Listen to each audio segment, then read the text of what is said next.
Wire बोल सकते हैं, या तो फिर हॉट वायर जो बोल सकते हैं, वो यहाँ पे कनेक्ट होगा। इसके अलावा यहाँ पे जो देख सकते हैं, इसको बोला जाता है दोस्तों बायोमेटालिक स्ट्रिप। यानी अगर इससे एक्सेसिव लोड जाएगा तो ये अपने यहाँ से मुड़ जाएगी और ये जो पूरी सर्किट है इसको ट्रिप करेगी। यानी आप जो समझ रहे हैं उसी हिसाब से जो ओवरलोड है वो प्रोटेक्शन यहाँ से आपको मिलेगा। अब दोस्तों इनसे इसके अंदर में दो प्रकार के कॉन्टैक्ट होते हैं, एक होता है मूविंग कॉन्टैक्ट और एक होता है फिक्स कॉन्टैक्ट। आप देख सकते हैं यहाँ से ये मूव होके यहाँ टच हो रहा है, यानी जो सप्लाई हमारा यहाँ से होके बायोमेटालिक स्ट्रिप से होते यहाँ आ रहा है, अब यहाँ मूविंग कॉन्टैक्ट से वो चला जाएगा सीधा फिक्स कॉन्टैक्ट में। अब दोस्तों यहाँ से आप आगे जाके देख सकते हैं कि एक सोलेनॉइड कॉइल सा बना हुआ है, वहाँ से वो पूरा कॉइल में से घूमता हुआ करंट यहाँ से चला आएगा यहाँ पे। अब इस चीज को बोला जाता है दोस्तों अपर टर्मिनल या तो आउटपुट टर्मिनल। अब दोस्तों यहाँ जो चीज आपको दिख रही है, मैं आपको बाहर निकाल के बताता हूँ। ये जो चीज है इसको बोला जाता है आर्क चैम्बर या तो फिर आर्क स्प्लिटर। ये आर्क को स्प्लिट करने का काम करता है। इसके अलावा यहाँ पे जो चीज आपको दिख रही है, यहाँ पे दिख रही होगी और यहाँ पे दिख रही है, तो जो यहाँ से हमारा कॉन्टैक्ट ओपन होने से जो भी स्पार्क होगी वो ये जो चीज है वहां से चली जाएगी हमारा जो आर्क स्प्लिटर है वहां पे। अब वहां ले जाने के लिए ये जो पूरा सर्किट बना हुआ है इसको बोला जाता है दोस्तों रनर, ठीक है। और यहाँ पे एक आपको पीछे ये जो चीज दिख रही है, ये चीज को आप बोल सकते हैं मैकेनिज्म, ऑपरेटिंग मैकेनिज्म।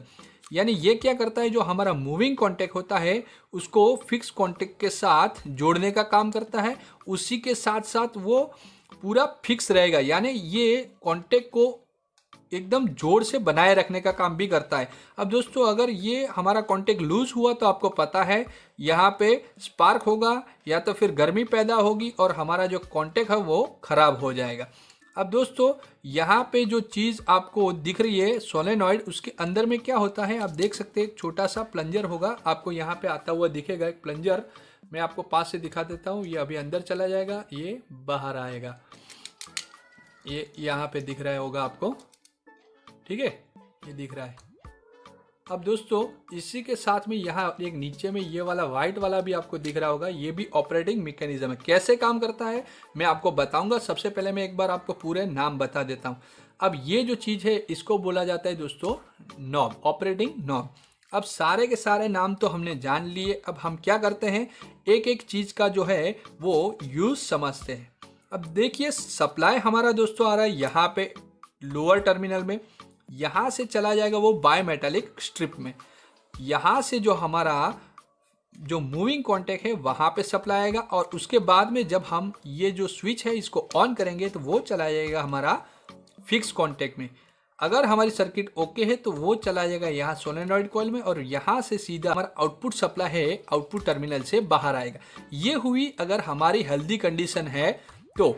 अब हमारी आप समझ लीजिए ओवरलोड की कंडीशन है, यानी हमने नॉब को ऑन किया और आगे कहीं ओवरलोड हो रहा है, यानी कि हमारी जो सर्किट है ये एमसीबी 15 एम्पियर की है या 16 एम्पियर की है और आगे लोड में कहीं 20 एम्पियर जा रहा है। तो यहाँ पे इस कंडीशन में क्या होगा, ये हुआ दोस्तों ओवरलोड, यानी कि 15 एम्पियर की जगह आगे 20 एम्पियर जा रहा है। तो ये ओवरलोड की कंडीशन में क्या होगा दोस्तों, ये जो बायोमेटालिक स्ट्रिप है वो एक्सेसिव करंट लेने की वजह से गर्म होगी और गर्म होने से आप देख सकते हैं नीचे में ये जो वाइट सा लीवर बना हुआ है इसको क्या करेगी, खींचेगी। आप देखेंगे यहाँ पे, और इसको खींचने से ये जो चीज़ है इसको ये लीवर है वहाँ से खींच लेगा। आपको यहाँ पे वो दिख रहा होगा, ये पूरा यहाँ से है। तो अब इसको मैं एक बार आपको ऑपरेट करके दिखा देता हूँ। जैसे ही वो गर्म होगी तो ये क्या होगा, नीचे आएगी और ये ऑपरेटिंग मैकेनिज्म है उसको खींचने से जो हमारा जो एमसीबी है वो ऑपरेट हो जाएगा।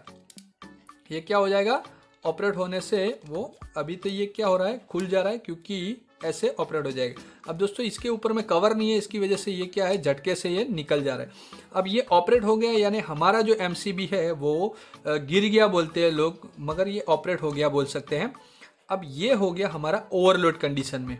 अब अगर यहाँ ओवरलोड कंडीशन में ये ऑपरेट होने से कहीं इस दोनों के बीच में ज़्यादा गर्मी पैदा हो गई या तो फिर आर्क पैदा हुई तो वो आर्क यहाँ से हमारे आर्क रनर में चली जाएगी और आर्क रनर से जाते हुए यहाँ पे आप देख सकते हैं आर्क स्प्लिटर में वो क्या होगी, फैल जाएगी, यानी इसकी जो लेंथ है आर्क की वो बढ़ जाएगी और आर्क हमारी